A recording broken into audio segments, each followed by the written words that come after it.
Mahigit 30 laptop na nasa 1.2 million pesos ang halaga ninakaw sa isang high school sa Maynila. 7 laptop na lamang ang nabawi sa 5 naarestong sospek kabilang ang 2 menor de edad na itinurong mastermind ng 3 kasabwat. Sinusubukan pang makuna ng pahayag ang mga magulang ng 2 binatilyo na dadalhin sa DSWD. Batas para idaos ang barangay at sangguniang kabataan election sa Nobyembre 2026 imbes na ngayong Disyembre, pipirmahan ni Pangulong Marcos ayon sa COMELEC. Pero tuloy pa rin ang 10-day voters registration para sa BSKE na nagsimula ngayong araw. Parking ban sa mga pampublikong kalsada sa Metro Manila ay sinusulong.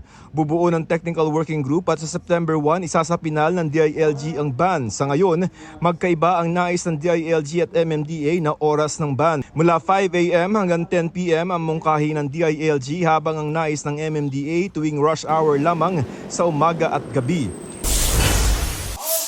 House Committee on Ethics tiniyak ang tamang proseso sa pag-iimbestiga kay Representative Nicanor Briones na nakunang nanonood ng sabong sa plenaryo. Ayon sa komite, hindi pa rin nila isasantabi ang ginawa ng Briones kahit pa nag-sorry na siya. Handa raw humarap si Briones sa investigasyon pero iginit niyang hindi siya nag-online sabong. Joseph Morong, nagbabalita para sa GMA Integrated News. Huwag magpahuli sa mga balitang dapat niyong malaman. Mag-subscribe na sa GMA Integrated News sa YouTube.